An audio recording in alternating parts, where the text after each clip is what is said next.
Efeito Joule. Vamos primeiro entender como a gente vai manter uma corrente elétrica, porque até agora a gente só estudou a corrente elétrica, mas e como é que eu crio ou mantenho uma corrente elétrica?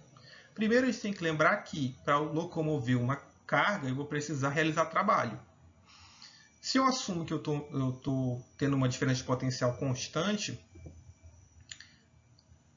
eu vou ter que a corrente elétrica, que é a derivada temporal da carga, vai ser igual à potência.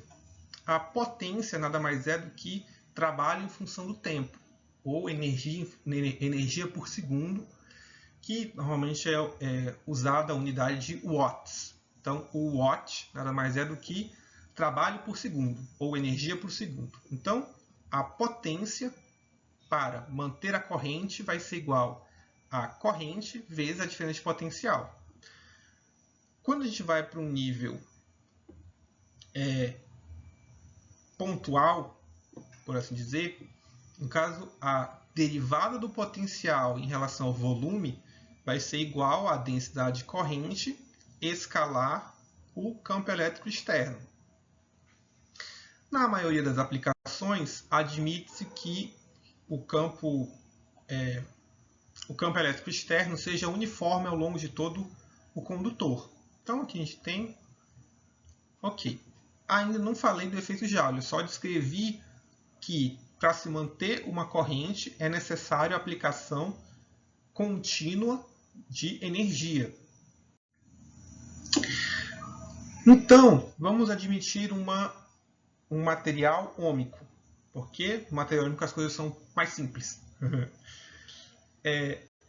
Se eu fosse construir, ou no caso, se eu fosse passar uma corrente por um condutor, basicamente o que eu estou fazendo é criando uma máquina. Por quê? Eu vou ter uma fonte de energia que o único papel dessa minha máquina vai ser deslocar os elétrons, no caso, produzir a corrente, de um ponto a outro desse condutor ou desse fio. Pela segunda lei da termodinâmica, se sabe que, no caso, vale uso para máquinas térmicas, mas essa condição é muito mais geral. Nenhuma máquina pode ter como única função ou único produto realizar trabalho, senão eu teria uma eficiência de 100%. Eu aplico a diferença de potencial, não importa a origem, e 100% dessa energia que eu coloco é transformada em corrente. Ou, no caso, eu teria uma máquina que faz 100% de eficiência. Como a termodinâmica até hoje não foi desmentida, nós teríamos que ter uma liberação de calor, porque, no caso, eu estou realizando trabalho.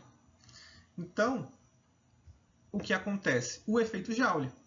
O efeito Joule nada mais é que a dissipação de calor, ou a liberação de calor, ou a produção de calor, devido à passagem de uma corrente em um material condutor. Esse é o efeito Joule. O efeito Joule, no caso, é o que a gente usa para fazer os fornos elétricos, os fogões elétricos. Aqui é importante fazer uma diferenciação com os fogões elétricos, porque no mercado existem dois tipos de fogões. O fogão que é devido ao efeito Joule e o fogão de indução elétrica, de indução. Ambos os fogões são movidos a eletricidade. O diferencial é que eles usam efeitos diferentes. O efeito Joule a gente já falou, e o outro efeito a gente vai falar mais para frente, que é o de indução. Todo o aquecimento, ou pelo menos a maioria dos aquecimentos realizados usando o efeito Joule são realizados no nosso cotidiano. Então, todo o equipamento que esquenta, na sua grande maioria, é devido ao efeito Joule. O efeito Joule, no material ômico, pode ser relacionado com a resistência. Então, se eu tiver um material com uma resistência muito alta, a energia dissipada também vai ser bem maior. Nesse caso, a gente diz que a energia dissipada vai ser proporcional a potência empregada. Se não, a potência por volume também vai ter uma relação com o quadrado tanto da densidade de corrente quanto do campo elétrico aplicado. Então é interessante porque, no caso, quando a gente aplica máquinas térmicas, a gente não acha que isso vai ser aplicado em outros materiais, ou não fica na nossa mente que a segunda lei da termodinâmica é válida para qualquer máquina. Então, por último, nós vamos falar sobre as fontes da corrente elétrica, ou os geradores de corrente elétrica. Por quê? Até o momento a gente falou sobre a corrente elétrica e como a gente trata a corrente elétrica matematicamente e fisicamente. Só que como é que a gente mantém uma corrente elétrica, ou como a gente mantém e como a gente produz uma corrente elétrica? Para a gente manter uma corrente elétrica, a gente viu que a gente precisa de um processo que varie no tempo, ou que seja contínuo no tempo. Então, eu forneço continuamente uma dada quantidade de energia. O primeiro passo é a fonte que produz energia tem que ser uma fonte não estacionária, ela não é uma força não eletrostática, por assim dizer, porque ela não é estática. A gente também sabe que para que uma corrente seja estacionária ou contínua, o divergente da densidade de corrente tem que ser igual a zero. Essa relação entre a densidade de corrente, o campo elétrico externo e a condutividade do meio, ela vale para qualquer tipo de material. O que vai ser diferente é que nos ômicos, o sigma ou condutividade é constante, e nos não ômicos ele vai variar de alguma forma. No caso, ele vai variar espacialmente. No caso, o material vai ser mais condutor numa direção ou em outra direção. É uma das maneiras de ter uma variação. Unindo essas duas expressões, a gente vai chegar nessa relação. Novamente, a gente vai tratar o caso mais simples, então o material é ômico. No caso, os fios são ômicos. E a gente vai ter que o termo entre parênteses é a equação de Poisson. No caso, a equação de Poisson diz que esse campo elétrico vai ser gerado por uma densidade de carga sobre ε0. Como o material é um condutor, sigma é muito maior que zero.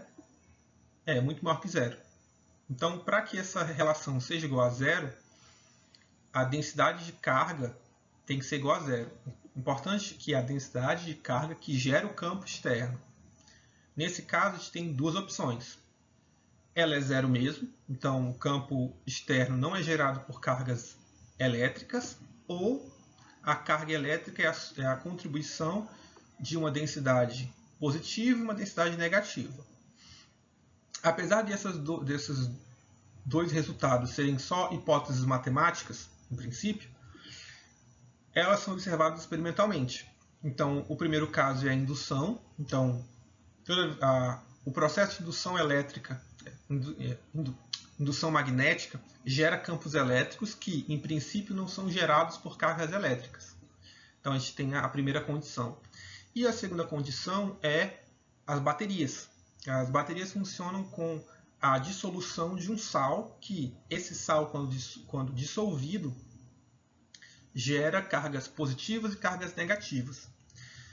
Para que a gente tenha a corrente, é necessário que, em contato com esse sal, existam dois materiais diferentes, ou dois materiais com números de elétrons diferentes, para que ocorra uma separação dessas cargas. Normalmente, um vai ter mais elétrons que o outro. Por exemplo, normalmente se utiliza zinco e cobre, ou cobre e zinco. Por quê? Porque o cobre tem mais, no caso, o zinco tem mais elétrons que o cobre. Então, o cobre se torna um polo positivo, enquanto o zinco se torna um polo negativo. E aí vai ter a locomoção das cargas, vai gerar um campo elétrico, que vai gerar corrente. Então, veja que existem só essas duas formas de fonte. A fonte elétrica ela assim como os fogões elétricos, só tem duas fontes. Essas duas fontes, diferente dos fogões elétricos, têm várias formas. A indução magnética é um princípio pelo qual a gente transforma energia mecânica em energia elétrica. Enquanto as baterias e pilhas, ou qualquer coisa desse gênero, transforma energia elétrica, no caso, transforma reações químicas em diferença de potencial, ou em corrente elétrica, se você preferir. E aí você pode pensar, e a radiação térmica, energia solar? A gente vai aprender também que raios de luz são ondas eletromagnéticas. Mas isso vai ser mais para frente. Então, eu vou encerrar por aqui a nossa videoaula. Veja que essa videoaula específica ela é menor que as outras, porque a gente só está fazendo uma introdução a um parâmetro que não tinha antes, que é as correntes elétricas, que só são cargas em movimento. De modo simples é isso, mas eles têm uma grande aplicação no nosso cotidiano.